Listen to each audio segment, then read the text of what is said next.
विषय पर इस मंच पर उपस्थित प्रोफेसर आनंद काटीकर,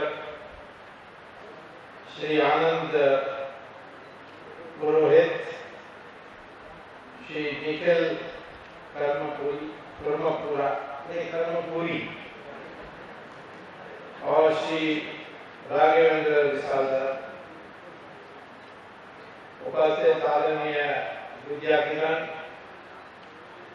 मुझे हर्ष होता है कि विद्यार्थी परिषद की इस विशाल सभा में अपने विचार रखने के लिए आज की परिस्थिति में हम ये कह सकते हैं कि भारत की क्षमता है कि आने वाले 15-20 साल के अंदर ये दुनिया के सबसे विकसित देश बन सकती है। ये क्षमता हमारी है और इस आने वाले 15-20 साल में जो यहाँ आप युवा वर्ग बैठे हैं उनका विशेष योगदान होने वाला है, क्योंकि अब अर्थशास्त्री सब कहते हैं दुनिया में कि आर्थिक विकास के लिए और भी अधिक पूंजी या और भी अधिक श्रम शक्ति पाने से विकास होगी, ऐसा सोचना गलत है। परिवर्तन आती है जब एक नवीन तरीके से, जिसको अंग्रेजी में इनोवेशन कहते हैं, उस नवीन तरीके से पूंजी यानी कैपिटल और लेबर का आप सहयोग लेते हैं। जैसे इंडस्ट्रियल रेवोल्यूशन आई इंग्लैंड में, उसका कारण था कि लोकोमोटिव और Bessemer steel plant, steel furnace, blast furnace जिसको कहते थे। उसके बाद अमेरिका ने इंटीग्रेटेड प्रोडक्शन सिस्टम्स, एक फैक्ट्री के एक दरवाजा से सामग्री आएगी और उसकी प्रोसेसिंग चलेगी फैक्ट्री के अंदर और दूसरे दरवाजा से फाइनल प्रोडक्ट निकलेगी। अमेरिका के शोध के कारण जेट इंजन पैदा हुए, फैक्स मशीन आए, टेलीप्रिंटर्स आए, इससे भी विकास की गति बढ़ने लगी। और अभी सिर्फ 15 साल के पहले इंटरनेट आने के कारण जो उत्पादन की जो प्रणाली है उसमें पूर्ण रूप से विस्तार होकर आज ग्लोबलाइजेशन की वास्तविकता हम देख रहे हैं। तो इसीलिए ये जो नए इनोवेशन हैं वो आते रहेंगे। भविष्य में पेट्रोल की जगह में हाइड्रोजन फ्यूल सेल्स या थोरियम टेक्नोलॉजी, इस प्रकार से नए यंत्र या नए शोध के कारण नई तरीके से काम करने का और अर्थ प्रणाली का व्यवस्था करने के अवसर मिलेंगे। और ये करने वाले युवा वर्ग है, क्योंकि वो यूनिवर्सिटी से निकलने के बाद आधुनिक शिक्षा प्राप्त करके वो शोध कर सकेंगे, अनुसंधान कर सकते हैं और उनका शोध और अनुसंधान के कारण ही ये नए तरीके से उत्पादन की प्रक्रिया चलेगी। हमारे देश में आज 35 साल से कम उम्र के जो लोग हैं, जनसंख्या है, वो 70% है। हमारे देश के औसत में जो आयु है वो है 26 साल।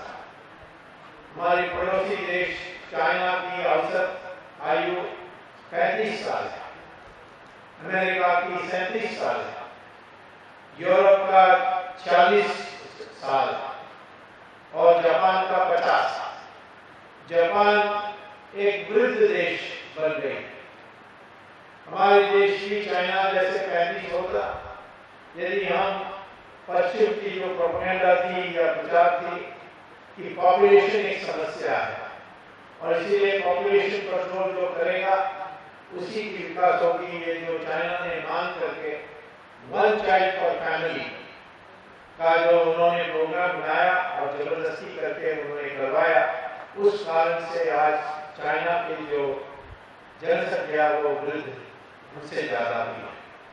हमारे देश में भी इसके लिए प्रयास हुई थी इमरजेंसी काल में नसबंदी के नाम पर जबरदस्ती, और तो हमारे लोग ज्यादा होशियार निकले और उन्होंने विद्रोह किया और इंदिरा गांधी को ही चुनाव में हरा दिया।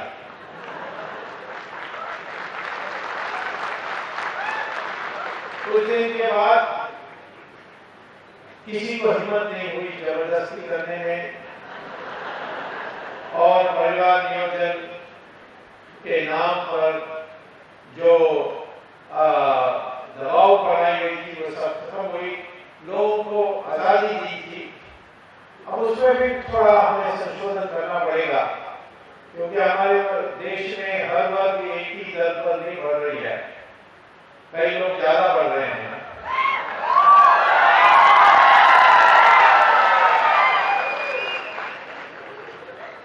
लेकिन इस देश की जो प्रतिमा है, इस देश की जो संस्कृति है और इस देश की जो सिद्धांत है, ये तब तक हम सुरक्षित नहीं रह सकते जब तक इस देश में भारी बहुमत से हिंदू नहीं रहते हैं।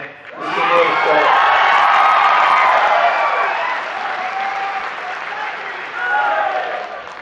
आज हिंदू 80% के आसपास होने के कारण देश में लोकतंत्र है, देश में सेक्युलरिज्म है और देश में वो छूट है कि हर धर्म से आप भगवान प्राप्त करने के लिए आप कर सकते हैं।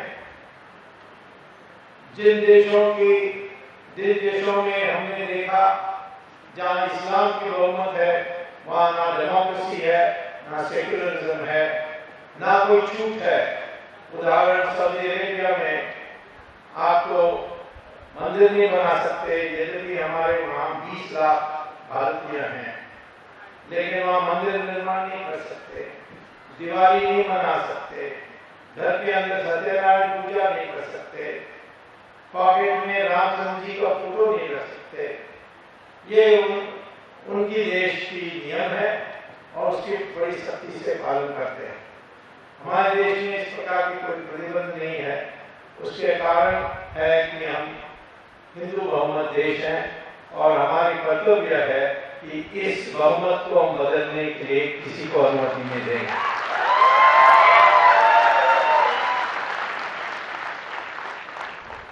इसके माने ये नहीं कि हम कहें कि सब हिंदुओं को 10 बच्चा पैदा करना चाहिए।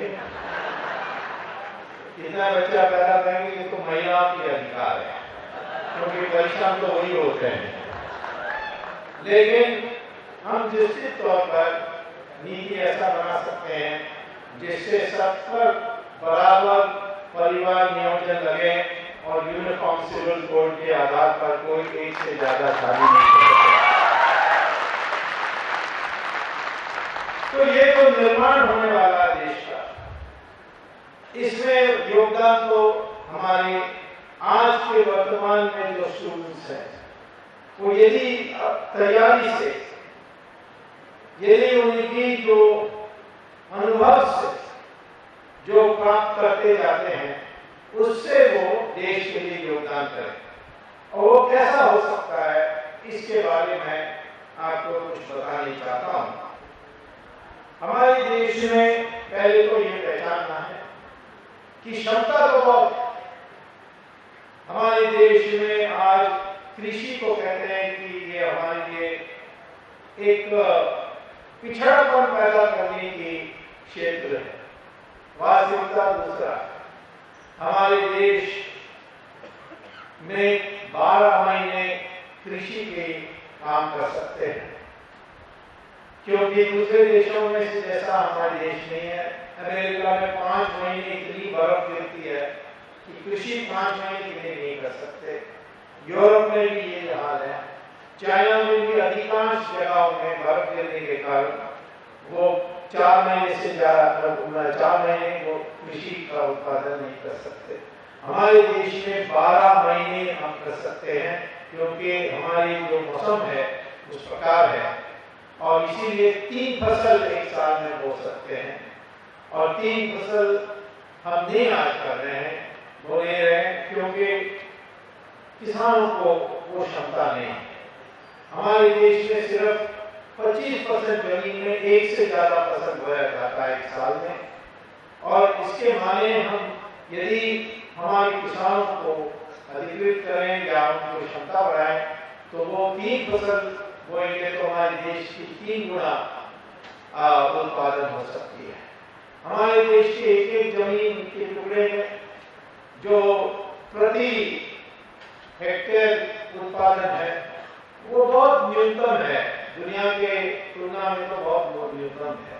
हमारे देश के अंदर भी Indian council of agricultural research के एक्सपेरिमेंटल प्लॉट के अनुसार भी एक्सपेरिमेंटल प्लॉट जो Indian council of agricultural research में है, उस एक्सपेरिमेंटल प्लॉट में जो वहाँ अनुसंधान करते हैं उसमें उनके जमीन में जितना हमारे देश में पैदा करते हैं औसत में, उससे 7 गुना ज्यादा Indian council of agricultural research के प्लॉट्स में कर सकते हैं।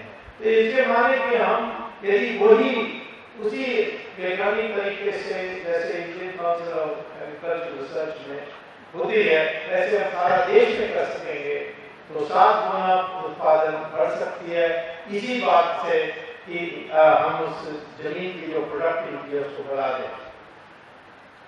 इसी प्रकार से कृषि में सिर्फ अनाज और सब्जी का सवाल नहीं है, और भी जो उस कृषि में काम होता है उसमें भी हमारे उत्पादन बहुत कम है। उदाहरण हमारे देश में 5 करोड़ गाय है और वो औसत में 200 लीटर प्रति वर्ष दूध देती है, जब इजराइल में एक गाय 11,000 लीटर प्रति वर्ष दे सकती है।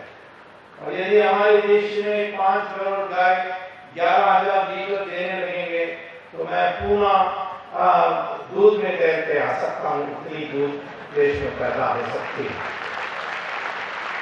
तो इसलिए देश में कोई क्षमता की कमी नहीं, और इसीलिए 1000 साल के पहले हम दुनिया के सबसे विकसित देश थे। लोग हमारे देश में आते थे सामान खरीदने के लिए और यहाँ देखने के लिए ये चमत्कार कैसा हो रहा है।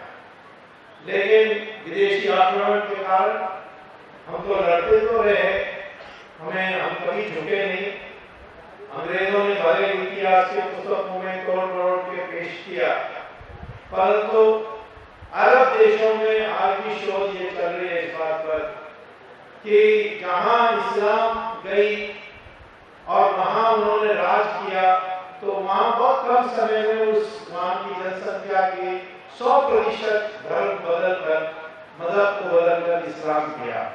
जैसे ईरान में ज़ोरास्ट्रियंस थे और उसकी कब्जा की थी इस्लामिक इमिग्रेशन के जरिए, और उन्होंने 15 साल में पर्शिया का उन्होंने 100% मुसलमान सबको बना दिया। इसी प्रकार से इराक में भी किया। इजिप्ट में 21 साल में उन्होंने पॉपुलेशन को 100% मुसलमान बना दी। तो जो उनकी तरीके होते हैं मारकाट की, तलवार की उपयोग करके, धमकी से, इस प्रकार से उन्होंने ये की थी। अब यूरोप को भी 50 साल में क्रिश्चियंस ने उसको 100% क्रिश्चियन की, और हमारे देश में 800 साल मुसलमान की राज चली, 200 साल क्रिश्चियन की राज चली, तब भी अब 80% हिंदू है। इसके कारण है कि हमारे लोग हर जगह में लड़ते रहे, कहीं सफल हुए, जैसे छत्रपति शिवाजी सफल हुए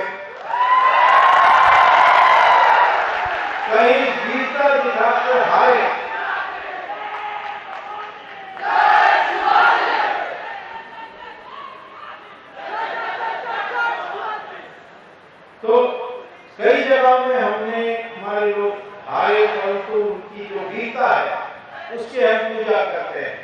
उदाहरण राणा प्रताप, वो हारे जरूर परंतु वीरता उन्होंने दिखाई। उनको अकबर ने एक बार संदेश भेजा था कि मुझे बादशाह मान लो और मैं सब लौटा दूंगा, जैसे आपके रिश्तेदार जय सिंह जो थे जयपुर में, उसके लिए मैंने किया है, वैसे मैं आपको भी वापस कर दूंगा आपके उदयपुर की जो राज्य है, और सिर्फ मुझे बादशाह मान लो।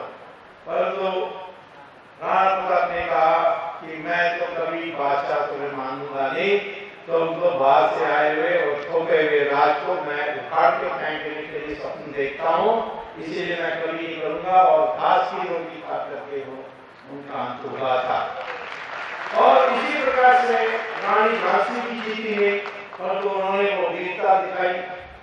सुभाष चंद्र बोस, जिसके किस कारण से उनकी अंत हुई उसकी खुलासा भी थोड़ी दिन में होगी।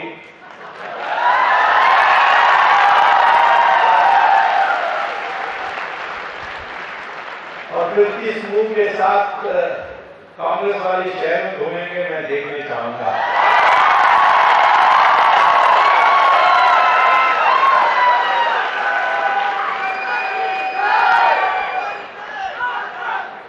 तो इसीलिए और दक्षिण में कट्टाबोमन राजा अंग्रेजों के विरोध किया, उनको चौराहे में फांसी दिया, परंतु सब उनको मानते हैं एक वीर पुरुष के रूप में। कर्नाटक में रानी चेन्नम्मा, हर कोने में हमारे लोग लड़ते रहे। असम में असम डायनेस्टी थी, उन्होंने मुगल को आगे बढ़ने नहीं दिया, पीट पीट करके भगा दिया था। तो इसीलिए हमारे देश के लोग लड़ते रहे, इसीलिए आज दुर्बल तो जरूर हो गए लेकिन झुके नहीं। अंग्रेजों ने ब्रिटिश पुस्तकों में झूठ लिख करके हमारे दिमाग खराब करने की कोशिश की। एक बात चलाई कि हम दो समुदाय हैं, एक आर्यन है, एक द्रविडियन है, और पहले द्रविडियन राज करते थे, फिर आर्यन आए थे खैबर पास के रास्ते से, और उन्होंने द्रविडियन को पीट कर दक्षिण भेज दी, और कई लोगों को उन्होंने ब्रेन वॉश किया, और इसीलिए तमिलनाडु में द्राविड़ा आंदोलन भी एक शुरू हुआ जो अब समाप्त होने की स्थिति में है। लेकिन देश की बर्बाद करने की प्रयास हुई थी। परंतु आज आधुनिक साइंस के कारण हम सब लोगों को ये जानना चाहिए कि डीएनए एनालिसिस के अनुसार हमारे हिंदुस्तान में रहने वाले लोग सबका डीएनए एक ही है, कोई फर्क नहीं है। और भले किसी धर्म का हो, हिंदू हो या मुसलमान हो, मैं ये चाहता हूं कि मुसलमान और हिंदू को जोड़ने के लिए मुसलमान को स्वीकार करना चाहिए कि उनका पूर्वज हिंदू है।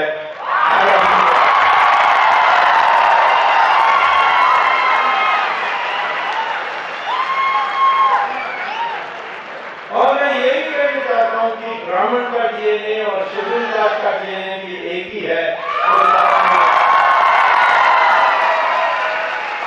और यदि सबको सही शिक्षा दी जाएगी,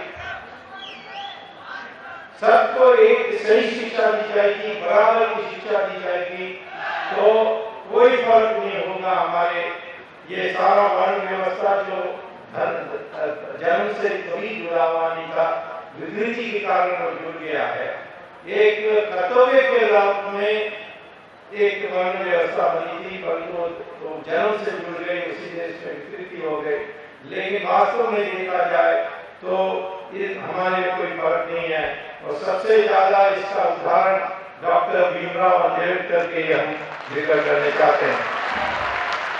अंबेडकर अमेरिका गए कोलंबिया यूनिवर्सिटी में, वहाँ उन्होंने पीएचडी के लिए पढ़ाई की और पीएचडी मिली इकोनॉमिक्स में, और उस पीएचडी की पुरस्कार भी हुई, उसको पुरस्कार भी मिली। बाद में इंग्लैंड गए और वहाँ उन्होंने लॉ डिग्री दी और भारत में आए और हमारी संविधान बनाने के लिए उन्होंने संचालन की थी कॉन्स्टिट्यूएंट असेंबली में।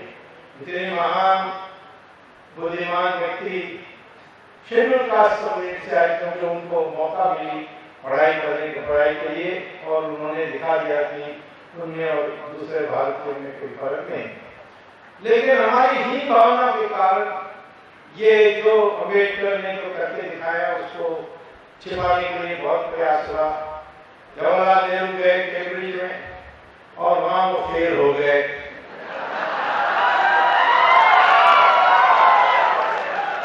नेहरू परिवार में तो किसी ने एग्जाम आज तक पास नहीं किया।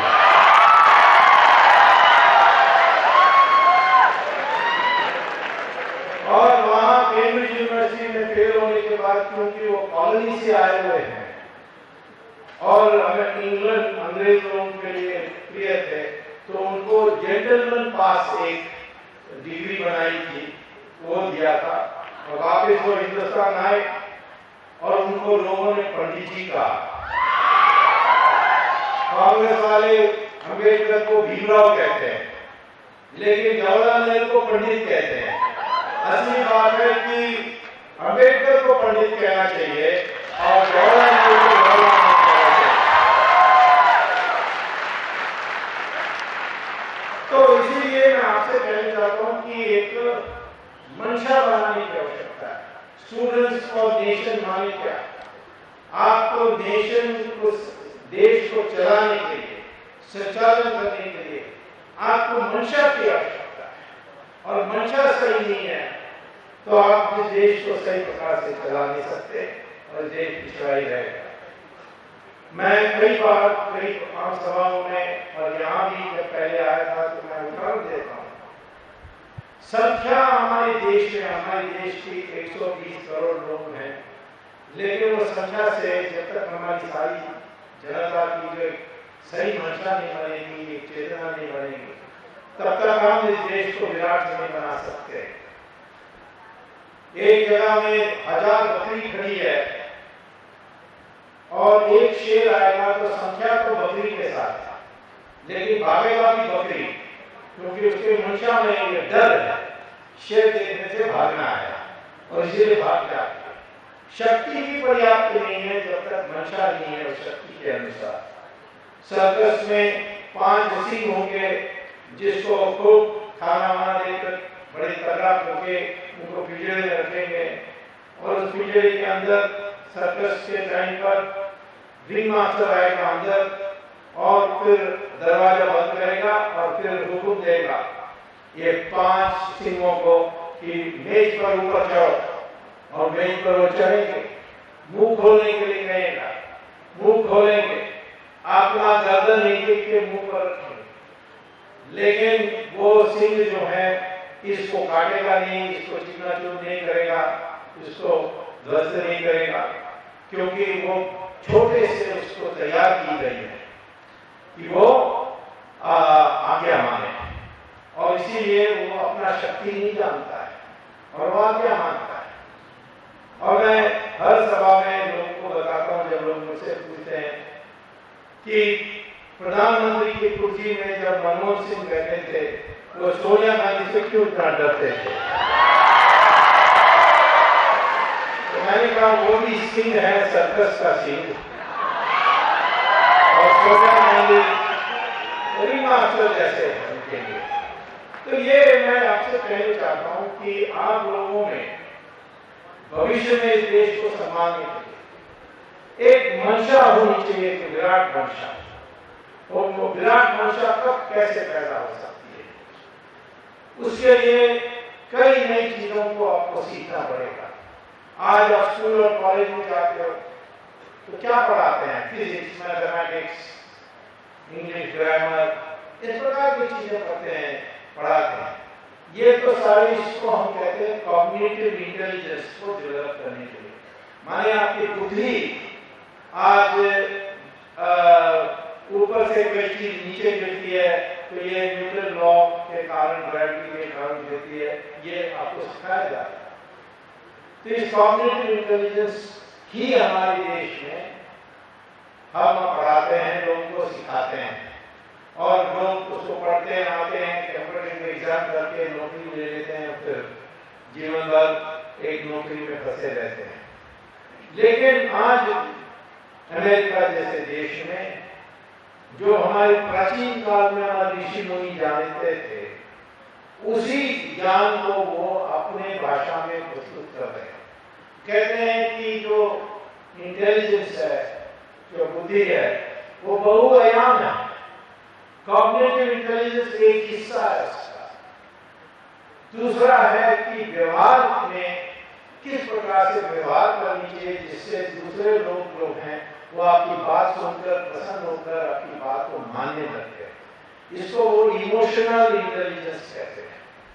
वो अलग से अनेक पुस्तकें आज लिखी है, आप जा सकते हैं गूगल से और इमोशनल इंटेलिजेंस लिखेंगे तो सारी पुस्तकों का विवरण आपको मिलेगा। इसी प्रकार से मॉरल इंटेलिजेंस, माने आप वो कार्य ऐसा करिए जिससे अनैतिकता ना करें, और वो अनैतिकता और नैतिकता किस प्रकार किस समय आपको उसको ध्यान में रखनी चाहिए, ये भी हमारे ग्रंथों में आप सीख सकते हैं। जब रामचंद्र जी ने पेड़ के पीछे छिपकर उन्होंने बाली को तीर लगा के उनका वध किया, तो तब बाली ने कहा मरते मरते, ये मर्यादा पुरुषोत्तम तो कायर निकले, एक पेड़ के पीछे छिपकर आपने मुझे मेरे ऊपर तीर चलाई, आमने सामने आती तो लड़ाई होती है, उसमें मैं ग्रस्त होता या वध होता, मैं खुशी से अपना मरण मानता, लेकिन आपने पेड़ के पीछे छिपकर कायर जैसे आपने कहा, आपकी नैतिकता कहां गई? तो रामचंद्र जी कहते हैं तुम कौन होते हो मुझे नैतिकता के पाठ पढ़ाने के लिए? तुमने बाली सुग्रीव की बीवी को चोरी की, तुमने उसकी राजधानी छीन ली, उसकी किंगडम को छीन ली, और आप मुझे नैतिकता का भाषण देते हो। नैतिकता दो नैतिक व्यक्तियों के बीच में होती है, अनैतिक और नैतिक के बीच में जब टक्कर होगी नैतिकता का नहीं होता। तो इस प्रकार से हमारे ग्रंथों में ये मॉरल इंटेलिजेंस सीखने की बात है, कौन सी काम कब सही है, कब करना है। इसी प्रकार से सामाजिक इंटेलिजेंस से बुद्धि भी है कि आप फैक्ट्री शुरू करते हैं और प्रॉफिट कमाते हैं, मुनाफा कमाते हैं, परंतु आपको लाभ मिलते समय जो धुआं आप छोड़ती है आपकी फैक्ट्री, तो सारा समाज को अस्वस्थ कर देती है। ये सोशल इंटेलिजेंस के विपरीत, आप ऐसा काम करना चाहिए जैसे समाज का कोई नष्ट ना हो, और समाज की नष्ट ना होने के कारण आप खुदना भी ईमानदार हो सकते हैं, लेकिन समाज का नुकसान होगा तो आपको सोशल इंटेलिजेंस नहीं। हमारे ऋषि मुनियों ने कहा था कि ज्ञान प्राप्त करने के लिए आपने मेडिटेशन करनी चाहिए, ध्यान योगा करनी चाहिए। आज पश्चिम में इसको स्पिरिचुअल इंटेलिजेंस के नाम पर बोला जा रहा है। कहते हैं कि ब्रह्मांड, जिसको अंग्रेजी में कॉस्मोस कहते हैं, उसमें सारा ज्ञान है, और यदि आप अपना माइंड को ट्रेन करके उस ब्रह्मांड में जोड़ सकते हैं तो आपको कोई समस्या का समाधान निकालने में दिक्कत नहीं होगी, और कोई भी शोध कार्य में आप विफल नहीं हो सकते। और उसके लिए आपको वो स्पिरिचुअल इंटेलिजेंस डेवलप करने की आवश्यकता है। उसको हम अमेरिकन कहते हैं न्यूरल वाईफाई। जैसे वाईफाई से आपको कंप्यूटर काम करती है, वैसे आपके ब्रेन में जो वेव्स आते हैं वो वाईफाई जैसा है, और वो ब्रह्मांड में पहुंच जाती है, तो आप सारा जो ज्ञान प्राप्त करने प्राप्त कर सकते हैं। तो इस प्रकार से उन्होंने इंटेलिजेंस को 5 भागों में 7 भागों में बांटे है। एनवायरमेंटल इंटेलिजेंस, इनोवेशनल इंटेलिजेंस, ये सारे हमारे ऋषि मुनियों ने बहुत पहले कहा, लेकिन हम भूल गए इस सबको, क्योंकि बीच में मकौले के षड्यंत्र आया और इस षड्यंत्र में हम फंसे, और उसके बाद जवाहरलाल नेहरू आया, वो किसी की बात नहीं सुनता था, कभी कभी एडमिना माउंटबैटन की बात को सुन लेता हूँ। और इसलिए हमारे देश में जो अंग्रेजों ने पैदा किया, जो प्रणाली की बनाई, उसी को हमने जारी रखी। अब समय आ गया जब हम इसको बदल सकते हैं, परंतु बदलने के लिए पहले आपकी मंशा बनी होनी चाहिए कि किस दिशा में जानी है। तो मैं आपसे सबसे कहूँगा कि ये आप अपने इंटेलिजेंस को सिर्फ पढ़ने के लिए और एग्जाम पास करने के लिए मत करिए, परंतु ये अनेक जो आयाम हैं इसमें भी आपका इंटेलिजेंस को डेवलप करने के लिए प्रयास करिए, तब आप अपने नेशन के लिए कर सकते हैं। क्योंकि जो इनोवेशन लानी है उसके लिए एक सिर्फ पिटी जो जानी हुई ज्ञान है उसको प्राप्त करने से नहीं होगा, नई तरीके से सोचना होगा। उसके लिए ये बहुआयाम बुद्धि की आवश्यकता है। कल आपको थोरियम को लेकर यूरेनियम की सब्स्टिट्यूट पे लाएंगे तो हमारे देश में दुनिया के 60% थोरियम हमारे देश में है।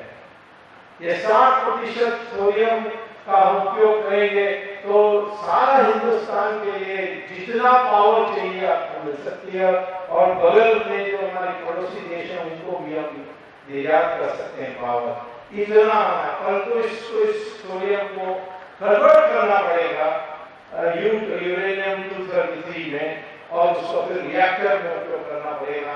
उसके लिए 3 स्टेजेस हैं। 2 स्टेज होमी बाबा होते हुए हमने पूरा कर दी। उसके बाद जो अनुसंधान होना था, वो शोध होना था, उसको रोका गया। और ये अमेरिका का जो यूएस लाई उसमें एक कंडीशन था, अब तो हमने हटा दिया है, जिसके लिए हमें नरेंद्र मोदी को बधाई देना चाहिए। थोरियम में रिसर्च नहीं करेंगे, ये हम मनमोहन सिंह के काल में मान लिया था, अब वो हट गया, तो ये तीसरा स्टेज भी करेंगे। इसी प्रकार से हम बाहर से तेल लाते हैं, खनिज तेल, उसमें उसको पेट्रोल बनाते हैं, केरोसिन बनाते हैं, और जब भी चाहें तो दाम बढ़ा देते हैं। अब तो दाम कम हुआ है क्योंकि अमेरिका ने अपना जो तेल का भंडार है उसको बाहर निकाल दिया, परंतु थोड़े दिन में दोबारा वो बढ़ेगा, क्योंकि अमेरिका वो वहाँ जो इन्वेस्टर्स हैं वो थोड़े बिगड़े हुए हैं ओबामा से, कि आपने ये सारा जो अपने देश की जो शेल ऑयल है उसको बाहर निकाल करके ऑयल प्राइसेस को कम कर दिया, इसीलिए हमारी शेयर जो वॉल स्ट्रीट है वो भी कम हो गई और हमें नुकसान बहुत हुआ है। तो उसको ठीक करने के लिए हो सकता है कि शेल ऑयल का सप्लाई को थोड़ा कम करेंगे, इसके हमारे ऑयल की दाम बढ़ेगी, तो हमारे लिए तो तकलीफ होगी इससे, और इसीलिए हमें उसकी विकल्प ढूंढने की आवश्यकता है। आज जो मोटर गाड़ियां हैं उसमें पेट्रोल की जगह में हाइड्रोजन फ्यूल सेल्स बैटरीज लगा सकते हैं। टोयोटा इस साल में वो एक एक्सपेरिमेंटल रूप में टोयोटा गाड़ी बनाने वाले जो हाइड्रोजन फ्यूल सेल्स में चलने वाली है, उसमें रात को सोने के जाने के पहले उसको प्लग इन करिए इलेक्ट्रिक आउटपुट के से, और सुबह वो तैयार हो जाएगी वो गाड़ी। बैटरी जो जनरेट होती है हाइड्रोजन फ्यूल सेल से, उससे 300 किलोमीटर जा सकते हैं। पेट्रोल पंप की जगह में बैटरी चार्जिंग की पंप लग जाएंगे, तो फिर तो जैसे पहले चलते थे वैसे हो सकता है। यदि हम ये कर दें, इसका शोध बाकी है, जापान हमें नहीं देगा तो हमें खुद करना पड़ेगा। अमेरिका तो बिल्कुल नहीं करेगी क्योंकि उनके पास तेल की कोई कमी नहीं है, तो वो तेल का जो लॉबी है वो उनको शोध करने नहीं देगा। ये हम लोग को करना चाहिए। यदि हम करेंगे तो फिर हमारी नकल करेगी चाइना और एशिया में लोग खरीदेंगे, और इसीलिए तेल की दाम बहुत डिमांड कम हो जाएगी, और फिर वो बेचारे अरब लोग सब वापस तंबू में और ऊंट में चलने के लिए स्थिति में आ जाए। तो आज जो स्टूडेंट्स को नेशन कहते हैं वो इस प्रकार से सोचनी चाहिए, और इस प्रकार से सोचने के लिए एक नया मंशा की आवश्यकता है, जहाँ जोखिम लेने के लिए, रिस्क लेने के लिए आप तैयार हैं। हमारे देश के आज जो हम हमारे माता पिता सिखाते हैं वो यही कहते हैं कि बचकर रहो, झगड़ा में मत पड़ो, उधर से हट के जाओ, बच के जाओ। इस तरीके के मंशा पैदा करते हैं कि हम डरते हैं कि भाई फेल हो जाएंगे तो क्या होगा, या जो अपने पास अभी है वो भी चली जाएगी तो क्या होगा। ये जो रिस्क माने जोखिम लेने की जो एक क्षमता है, ये बहुत अति आवश्यक है विकास के लिए। मैं जब हार्वर्ड यूनिवर्सिटी में क्लास मेरी खत्म हो जाती थी और एग्जाम होने के बाद जो आखिरी क्लास लेता था, तो मैं अपने स्टूडेंट से यही पूछता था कि आप अब जाएंगे बाहर नौकरी के लिए ढूंढेंगे या और कुछ करने के लिए ढूंढेंगे। दो प्रकार की आपको नौकरी मिलेगी या दो प्रकार की एंटरप्राइज कर सकेंगे। एक में आप जोखिम लेकर के बिलियनियर जैसा मैं बिल गेट्स बना है वैसे बन सकते हैं, या उस जोखिम में फेल होकर आप सड़क पर आ सकते हैं, या दूसरी नौकरी जिसमें आपको तनख्वाह हर साल मिलेगी, 5% बढ़ेगी, प्रोविडेंट फंड जमा होते जाएगी और रिटायर होने के बाद सारा प्रोविडेंट फंड आपको दिया जाएगा, उससे आप घर खरीदोगे और बाकी जीवन आपको टेलीविजन देखते रहोगे। ऐसे जीवन आपको पसंद है, इसमें बड़ी स्थिरता है, लेकिन उसमें आपको बड़ी कमाई नहीं होगी। यहाँ आप बिलियनर बन सकते हैं या सड़क पर आ सकते हैं। तो जब मैं क्लास में पूछता था तो अमेरिकन स्टूडेंट्स मुझसे पूछते थे प्रोबेबिलिटी क्या है कि हम बिलियनर बनेंगे, ये सवाल पूछते थे। पर इंडियन स्टूडेंट 99% ये कहते थे हमें दूसरा नौकरी पसंद है, जो जिसमें 5% बढ़ते जाएगी तनख्वाह और वैसे चाहते हैं।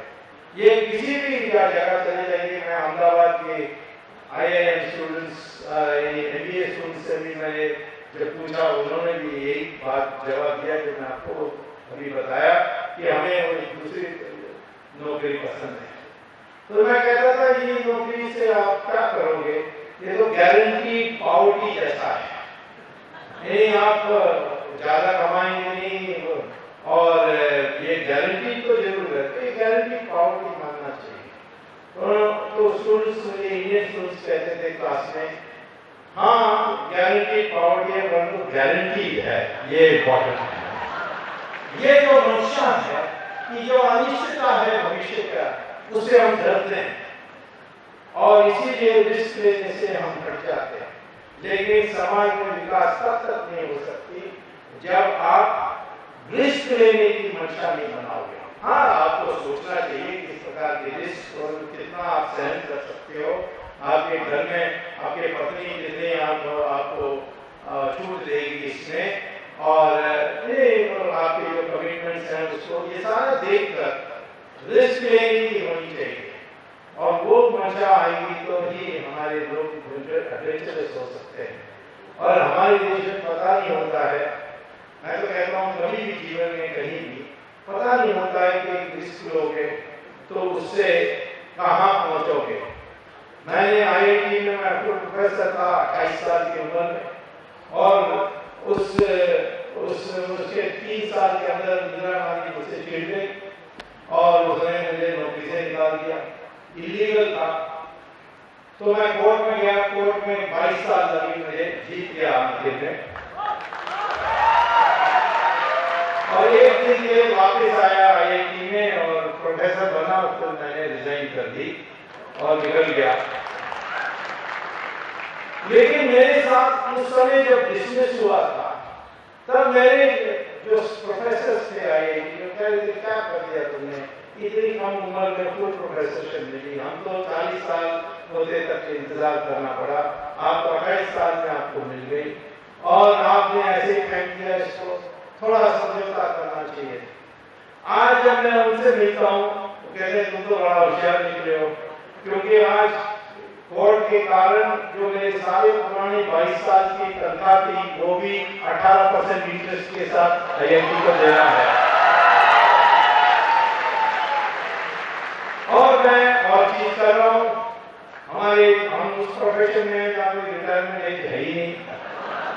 ये लोग बैठे टीवी देख रहे हैं, मुझे देख रहे हैं। तो मैं तो कहता हूँ कि मेरे सौभाग्य है कि मुझे नौकरी से निकाल दिया गया, क्योंकि मैंने दूसरा कुछ किया, उसमें से ज़्यादा मुझे आनंद आती है और समाज में हम परिवर्तन करने की भी सोच सकते हैं, भ्रष्टाचार के विरुद्ध में लड़ भी सकते हैं, स्वाधीन है जहाँ जाना, कहाँ बोलना है, क्या करना है।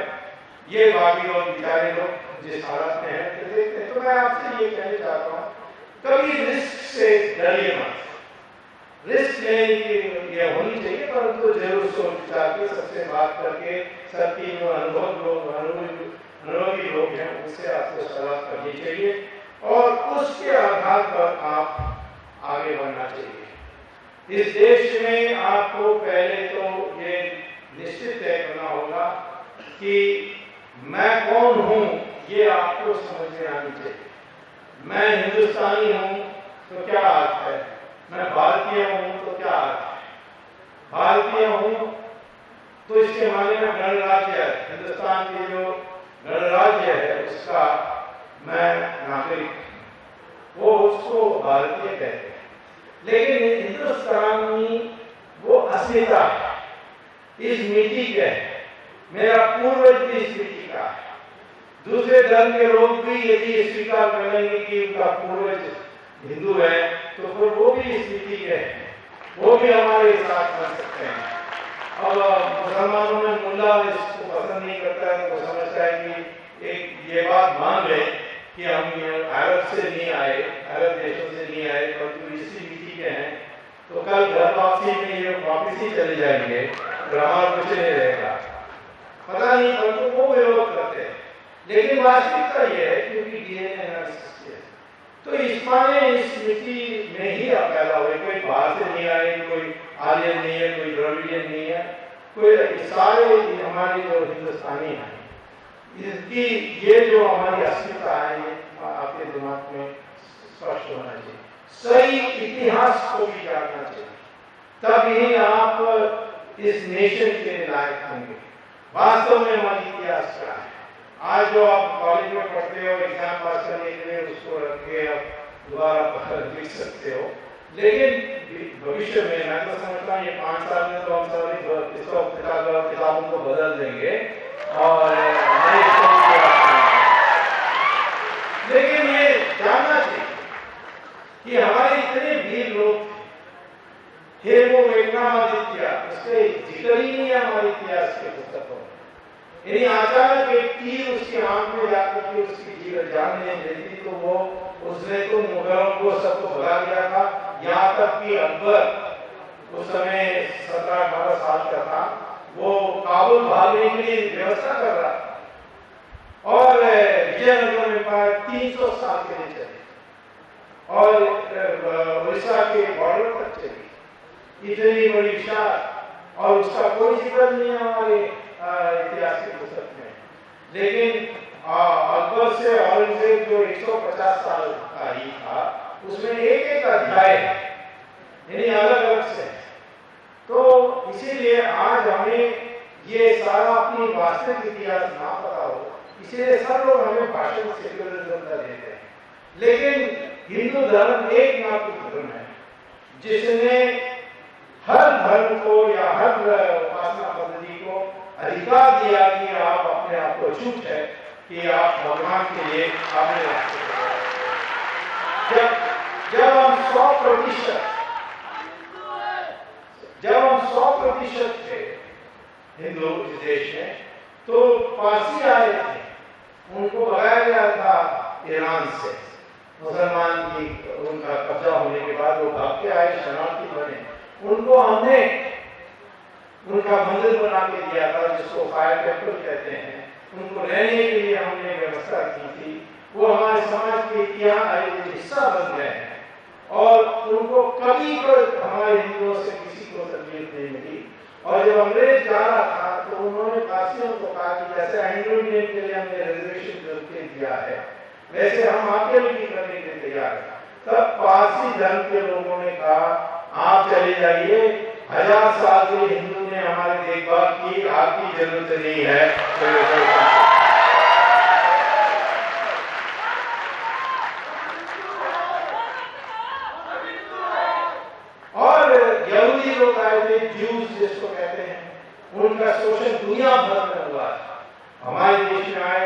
कोचीन में उनका हमने मंदिर बनाया था जिसको सिनेगॉग कहते हैं, उसी प्रकार से बॉम्बे में बनाए और यहाँ बड़े सुखी रहे।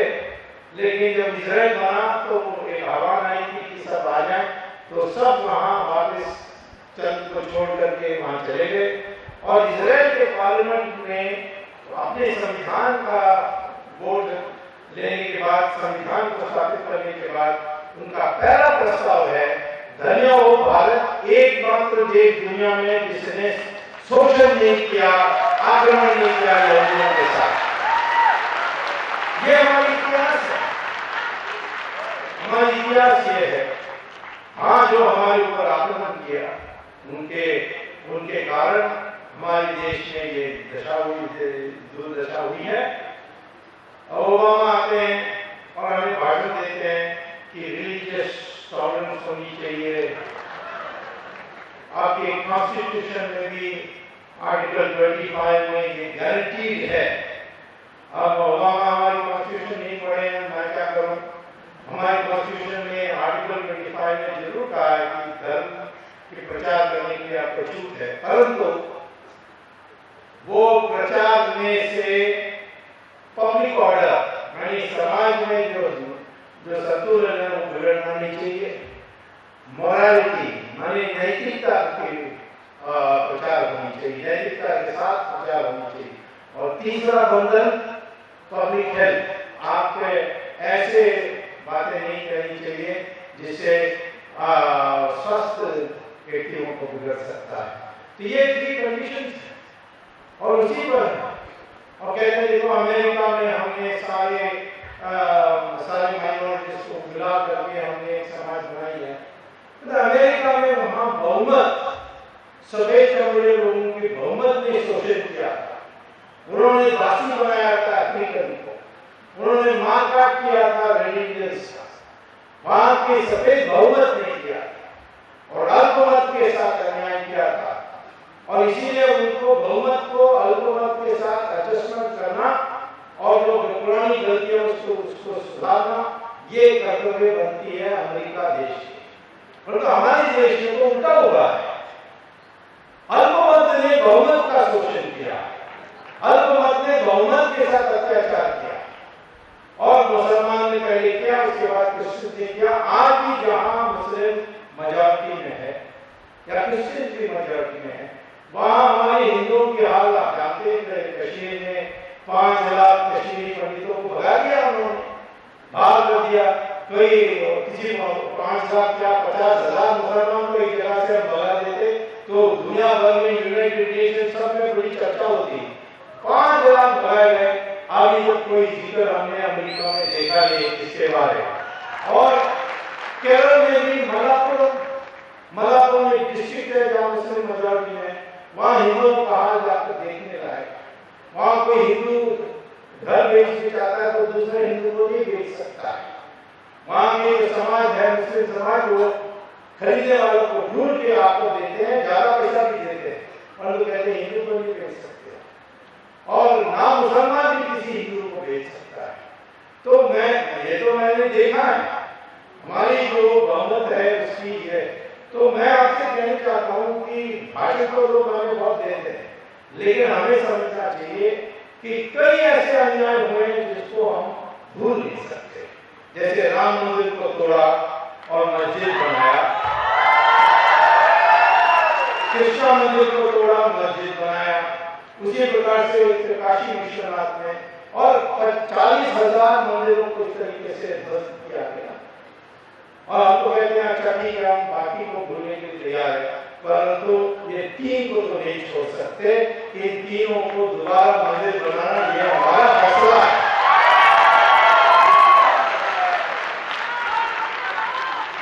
लोग मुझे कहते हैं कि अब ये तो दो धर्म की लड़ाई है। मैं कहता हूँ कैसा लड़ाई है?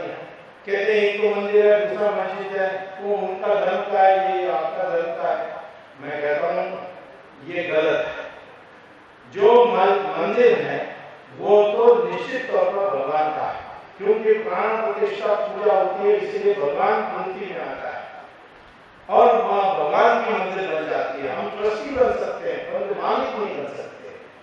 लेकिन जो मस्जिद है ये धार्मिक स्थल नहीं है, ये सिर्फ नमाज पढ़ने की एक सुविधाजनक जगह है। और सऊदी अरेबिया में तो रोज मस्जिद तोड़ते रहते हैं सड़क बनाने के लिए, अपार्टमेंट बिल्डिंग बनाने के लिए।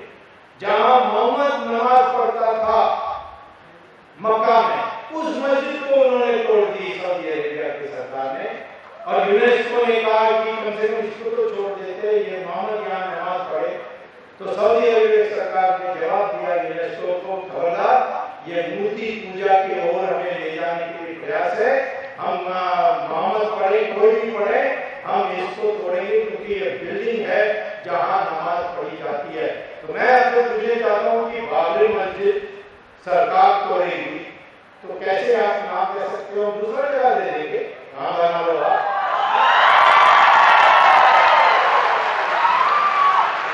कहीं लिखा है कोई मुस्लिम स्कॉलर जहां लिखा है शरिया में कि मस्जिद एक धार्मिक स्थल है नहीं। तो इसीलिए हम लोगों को ये सारी ठीक समझ करके जो इतिहास में जो गलती इस प्रकार की हुई है, उसमें चंद गलतियों को हमें निश्चित तौर पर उसको रिस्टोर करना है। और हम जानते हैं कि शोषित हुए हैं हिंदू जो बहुमत में थे और शक्ति का उपयोग करके, षड्यंत्र का उपयोग करके अल्पमत ने हमारे ऊपर राज करके हमारी मंशा को खराब की, अपने देश को लूटा। तो इसको ठीक करने के लिए माइनॉरिटीज को, जैसे अमेरिका में मेजॉरिटी एडजस्ट कर रही है, यहाँ माइनॉरिटीज भी उनके साथ एडजस्ट करनी चाहिए।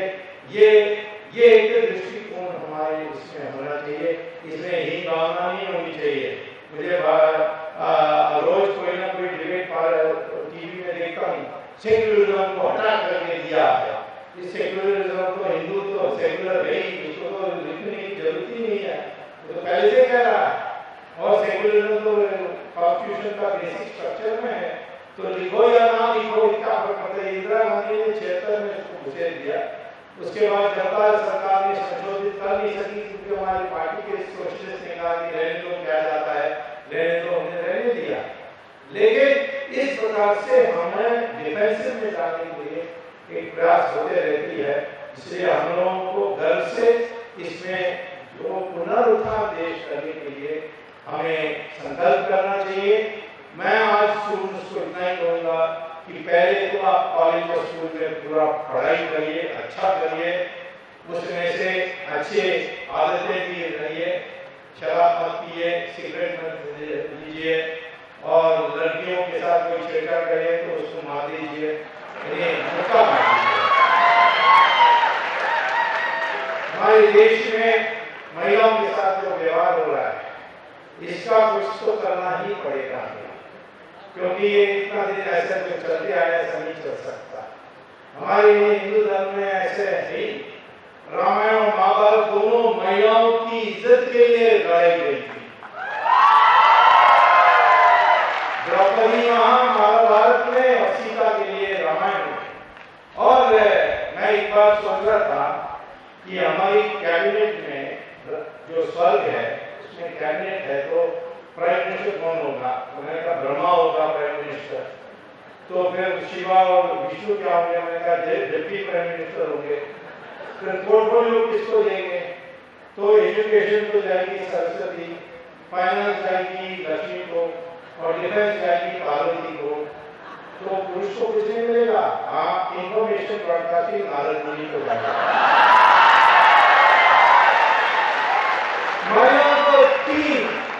महिला देवियों का 3 जो महत्वपूर्ण पोर्टफोलियो है उनके हाथ में। कौन कह सकता है कि हमारे हिंदू में हमने महिलाओं को बराबर नहीं समझा? और आज तो ज्ञान का युग है, नॉलेज सेंचुरी जिसको कहते हैं, इसमें शारीरिक शक्ति का कोई अर्थ नहीं। और इसीलिए आज हमारे हर युवा को, स्टूडेंट्स को ये संकल्प करना चाहिए कि हमारे ये कर्तव्य है कि पुरुष, लड़की और लड़का, पुरुष और महिला, इनकी बराबरी होनी चाहिए। जो भी हो तो स्पर्धा में हो सकता है, परंतु कभी शारीरिक शक्ति का दुरुपयोग होगा तो उसके लिए कड़ी सजा होगी। और यदि कोई बलात्कार करेगा तो ऐसी सजा होनी चाहिए कि भविष्य में वो कर ही नहीं सकता। 18 ऐसे एक नया भारतीय, एक नया हिंदुस्तानी जिसमें आत्मविश्वास है, जो अपना असली इतिहास जानता है, जिसमें विराटता है, वो हमें आज निर्माण करनी चाहिए। और मुझे पूरा विश्वास है कि जिस तेजी से विद्यार्थी परिषद आगे बढ़ रही है, इसी जमात से, इसी समाज से मैं समझता हूँ भविष्य में हमारे देश में जो मार्गदर्शन करने वाले हैं वही पैदा होंगे और आगे बढ़ेंगे। मैं भारत का भविष्य बहुत उज्जवल देखता हूँ। 15-20 साल में हम सबसे दुनिया के विकसित होंगे, सिर्फ विकसित नहीं होंगे, दुनिया के गुरु बनकर के सही रास्ता बनाएंगे। यही मैं आपको कहना चाहता हूँ। धन्यवाद, नमस्कार।